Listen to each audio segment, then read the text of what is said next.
Thank you for joining me today. Good morning, everybody. It's good to see you all again in person. With COVID, it's a difficult time for us, and I appreciate you being here and taking the appropriate precautions.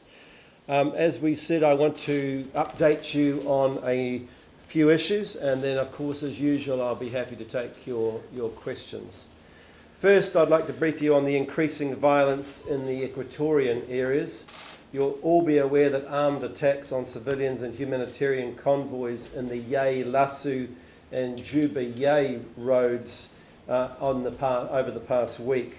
On Tuesday, 2 civilians were killed and 4 injured during an ambush by heavily armed men belonging to the National Salvation Front, or NAS as we know it. Trucks have been looted and torched during these assaults. Recently, 6 of Vice President Wanni's bodyguards were killed in a similar attack near Lobonok, which NAS has claimed responsibility for. The surge in violence is deeply disturbing and is leading to clashes between those who are carrying them out and SSPDF and SPLA-AIO forces.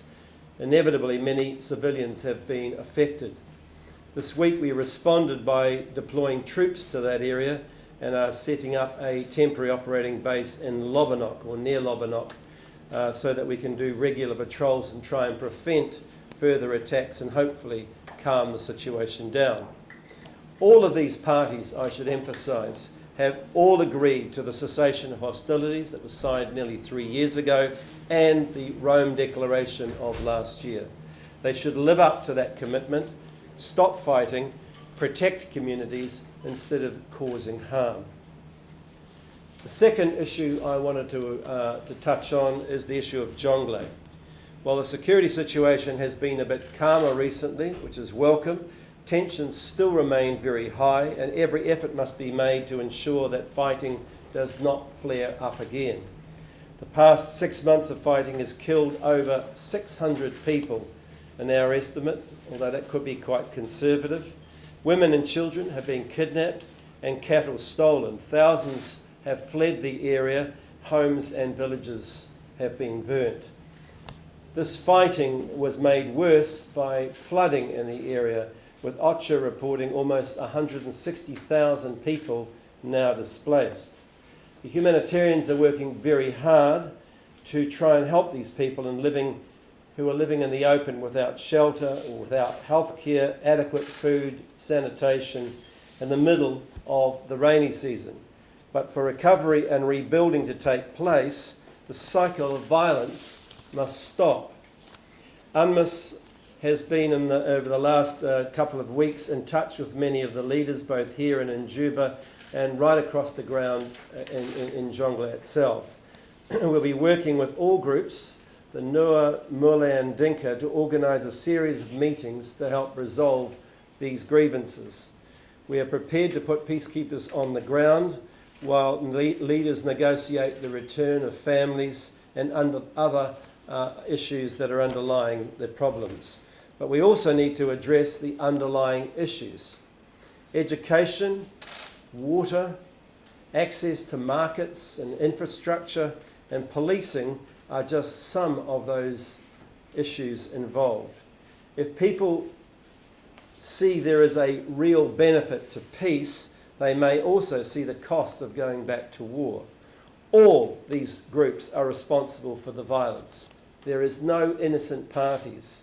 The solution lies with them, and we all have seen so much suffering that we need to bring it to an end now. Lastly, I want to touch on the POC sites. I'd like to update you on the progress of what's been happening. After careful planning going back almost a year, UNMISS has begun to progressively withdraw its troops and police from the Boer and WOW POCs, leading to a situation today where there are no longer any of those uniformed forces inside those sites or in the guard towers around them. That has occurred because we assess that any threats that may have existed in the past are no longer in existence today. Importantly, withdrawing from these sites means that those troops who were occupied at the POCs can be redeployed to hotspots where people's lives are in immediate danger, like in Jonglei. This process involves two steps. First, as we have done in Wau and Boer, is the withdrawal of our forces from the sites. The second is the redesignation of that site so that it transfers to the sovereign control of South Sudan. And when that occurs, the sites are no longer POC sites, but camps for internally displaced people under the jurisdiction of the government. Nobody will be pushed out or asked to leave when UNMISS withdraws, and humanitarian services will continue. I want to make and emphasise those points. It's just that the sites will no longer be under our jurisdiction, but will be, as I said, IDP sites like so many other IDP sites across the country.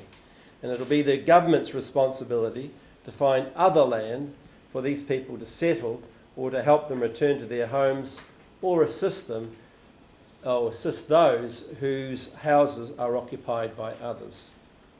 The South Sudan National Police Service will be responsible for law and order. UN police officers have been working closely with the National Police for several months now to help build their capacity, and we look forward to doing so in the future. In Wau, Boer and Juba, for example, criminal activity in the POCs is already being reported to local police, and those arrested are handed over so that they can go through the judicial system and action can be taken. The Transitional Government of South Sudan has primary responsibility for protecting all its citizens, and they will, of course, extend that protection to those in the former POC sites. Where this protection is missing, UNMISS still has a clear mandate to protect civilians and intervene. But again, it's important to stress that the newly named IDPs camps will not be closed, nor will people be forced to leave. Instead, it's my expectation that over time, careful planning with the government and humanitarian partners will lead to the safe and voluntary return or relocation of many civilians living in IDP camps which were previously designated as POC sites. The POC sites were set up to protect people in imminent physical danger. They did so for many ethnicities and for many years. But today, many people are staying there so they can access services. And so with that, I'd like to thank you very much once again, and I'm happy to take your question. Madeng, from your question first, is from the requests from the people on the ground who are, feel under threat at the moment. They're caught between two warring parties, the NAS who are carrying out a number of these attacks, and then of course the follow-up and retaliation by the SSPDF. We have forces down there at the moment. We're negotiating with the SSPDF to have them stay longer on the ground and then have regular patrols to the area after that.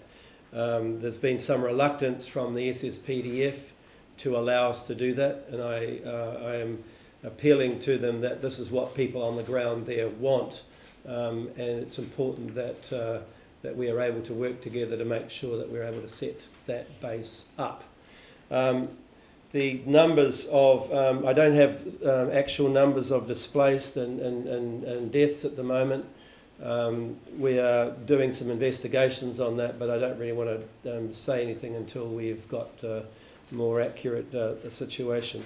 It's not a POC. I want to make 100% sure about that this is really about, as we have done on many occasions, both in Jonglei and in Tonj, Warrap, up in the north, establishing a TOB or a temporary operating base is simply a number of troops who stay there for a period of time, engage with the local community, see what some of the issues are, and see if we can try and bring some calm to the situation.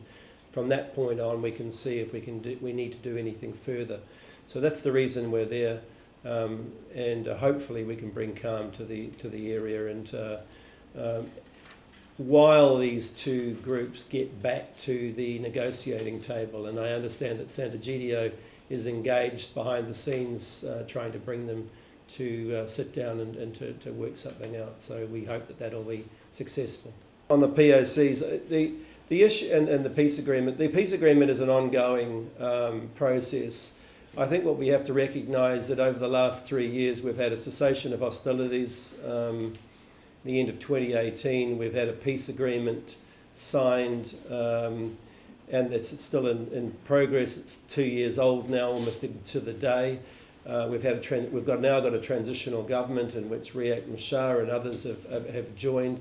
So I think we're well down the track of looking at the situation and saying it's completely different to what it was in, say, 3-4 years ago.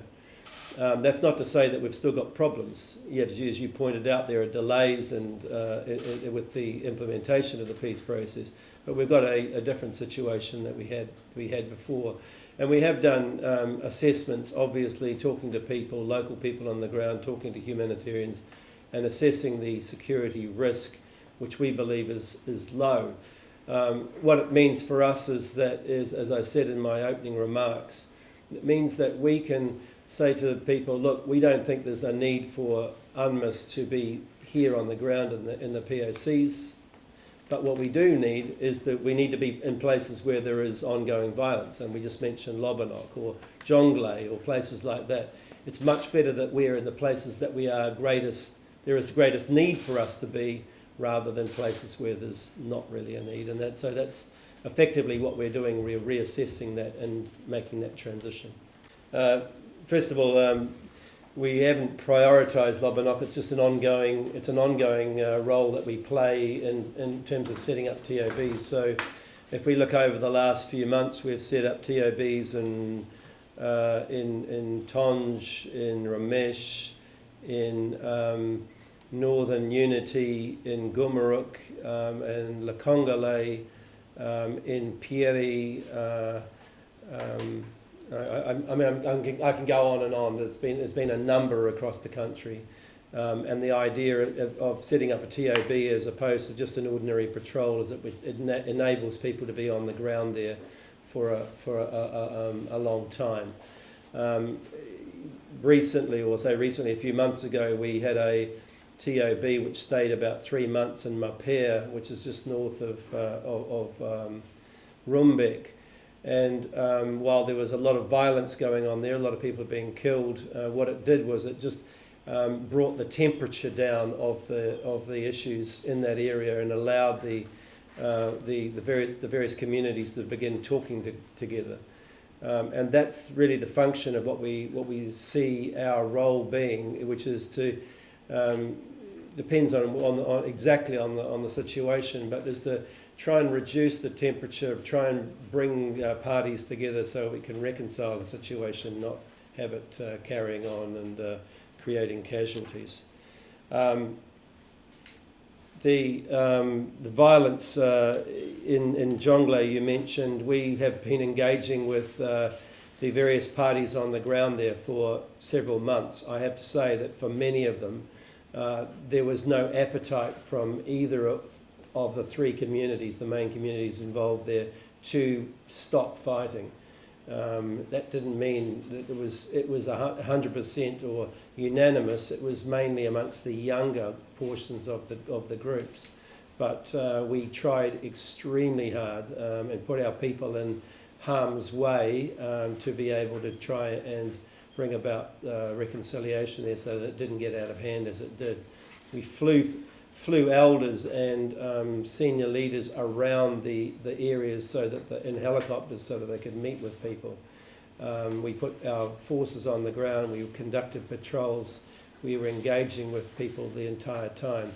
I don't think we could have done much more, but you can only do so much when people are determined to continue fighting. And that was the situation in Jonglei up until now. I think we have an opportunity now with the groups pulling back to their regions. It's at the same time coincided with a lot of rain, so there's flooding, so it's very difficult for people to move around. And for that reason, we've redoubled our efforts with the leadership here in Juba and also talking to those in the area in Jonglei to try and bring about a peace or at least a truce, so that people can start addressing the underlying issues. So that's what's going to happen in the coming days.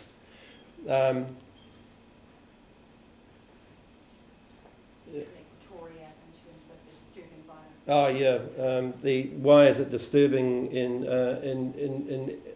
Equatoria? Because in Equatoria there was, as you say, in 2016 some very bad violence in that area between the main political groups at that point. That has been largely resolved between the opposition and the government.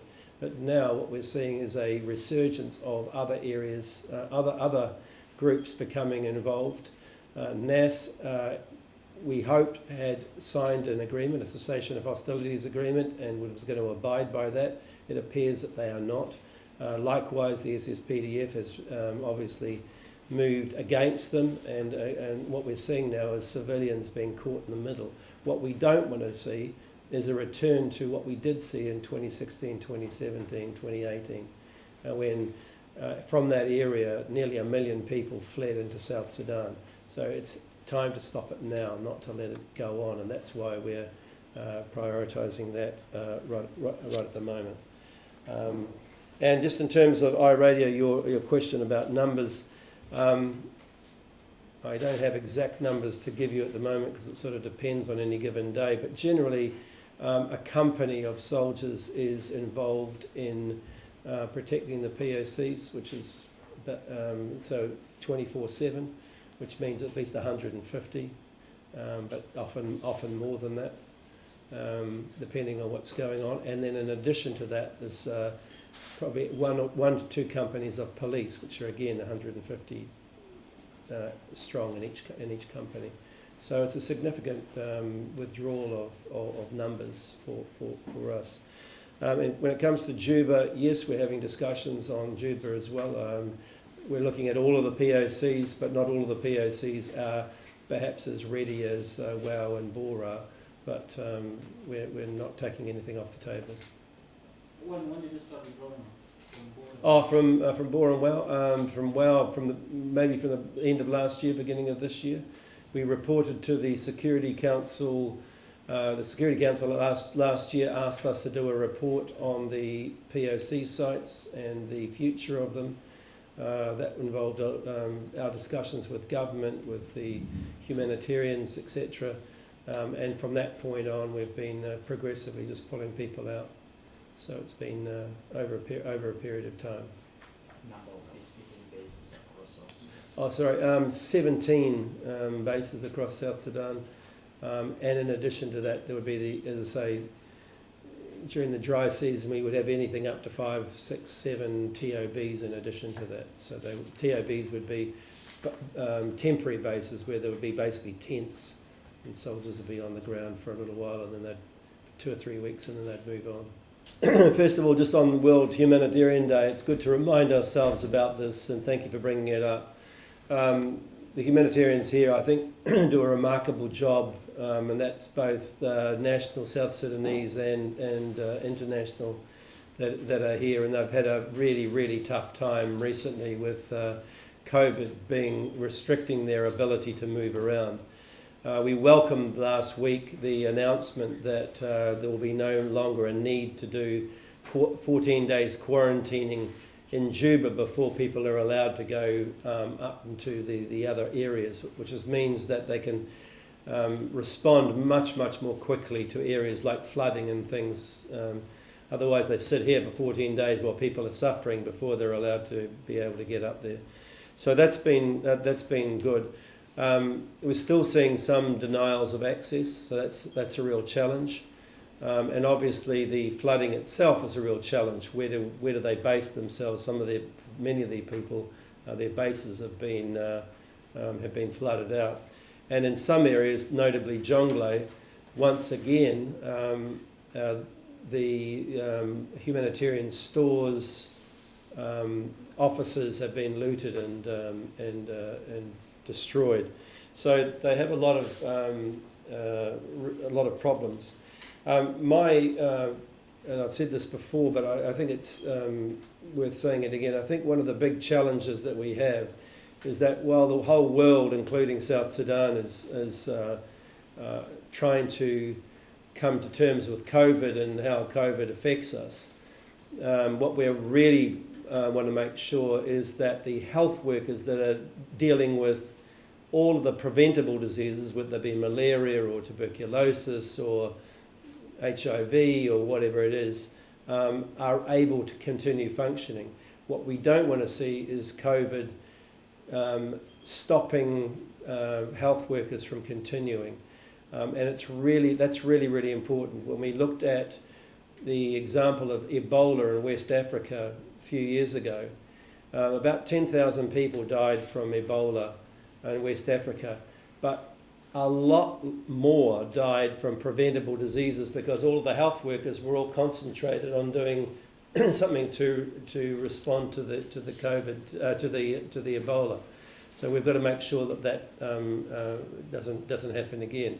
The good news is, excuse me.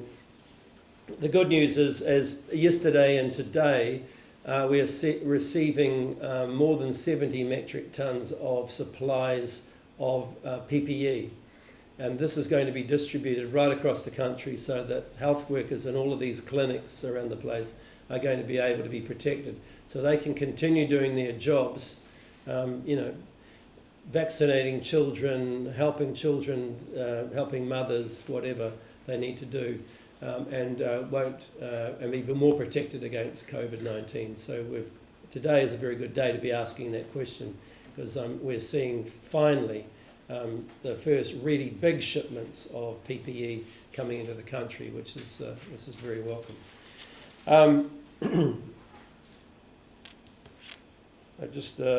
George, you were talking about the withdrawal and UNPOL looking after things. That basically the way it works is, over time we have been redeploying people from the POC sites to other areas, and so we've been downsizing our presence.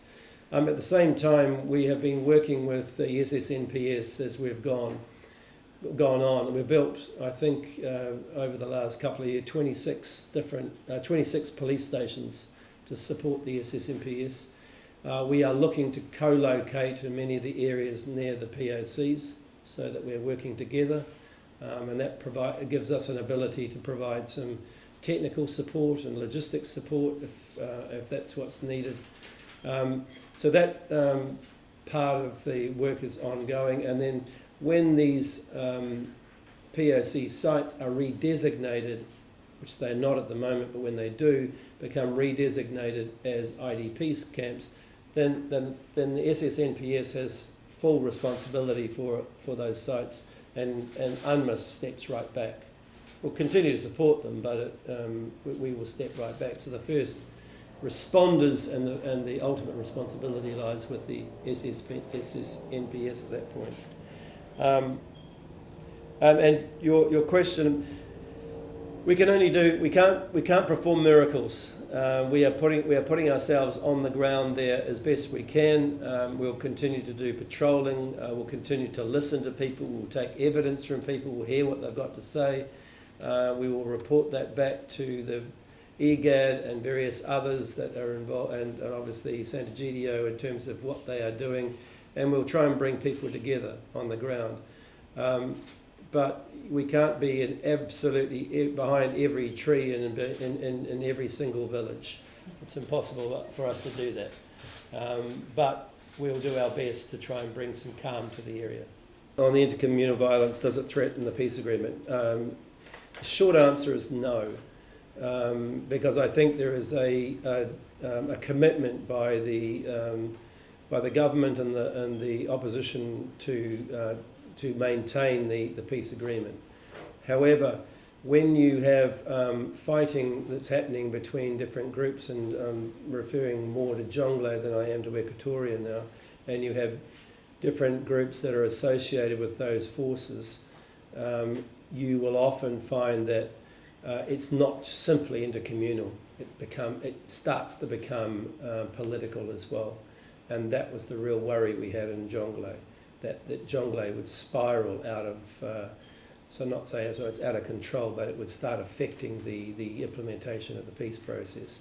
So violence is very hard to put a ring around, and it's important that we, important first of all for people who are affected by the violence to stop violence, but secondly, be very, very aware that violence can breed more violence, which can then start undermining the very agreements that have been signed. But right now, no, I don't see a threat, because I see the main parties very committed to the peace process. The discussion on the 17 are permanent bases. So that would be Bor, Malakal, Benchu, Wow, etc. These other ones, the TOBs, we don't count. They come and they go. They're temporary bases. And we move into these areas only when there's a need to. On the question of COVID, it's interesting that nobody really had asked about that, so thank you for asking about it. My feeling about COVID in South Sudan at the moment is that yes, it's still around, which is why we're all wearing masks. There hasn't been a lot of testing. The testing that has been done, is a lot of it is focused on people leaving the country because they need tests in order to leave the country.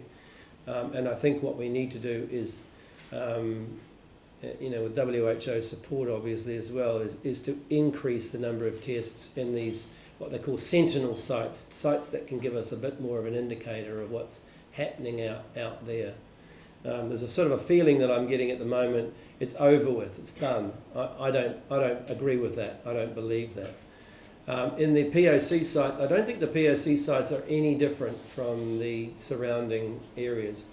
The only thing about the POC sites, obviously people live a bit closer together, so therefore the risk of spreading is a bit higher. But while we're seeing some of cases in the POC sites, we're not seeing a mass death rate or anything like that. In fact, to be honest with you, we're seeing more deaths at the moment from malaria and malaria-caused issues than we are from COVID, and that's because of the rains and what's happening. So what would I suggest? I think it's, as I said before, it's really important that we maintain the testing so we have an understanding of what the situation is. I really do think that it's important that, I know you go out of here, you might not wear a mask, but I actually do think it's really important to wear a mask, certainly as you're moving around town, so you don't take the problems back into your home when you go home. And three, it's really important, and I'm really pleased that this has happened finally, because we've been pushing really hard to try and get PPE, personal protective equipment, into South Sudan, really hard, and there's been a massive worldwide shortage of it, and you can imagine who has got the most leverage and who can pull in the most PPE when they need to. And so we've been arguing very hard with suppliers and people around the world to try and increase the numbers. Now we have, for the first time, some really serious amounts of PPE coming into the country as of today and yesterday. And so what we will now be able to do is to make sure that those health workers are properly protected so they can continue their important work. Once again, I wanted to say thank you very much to everybody.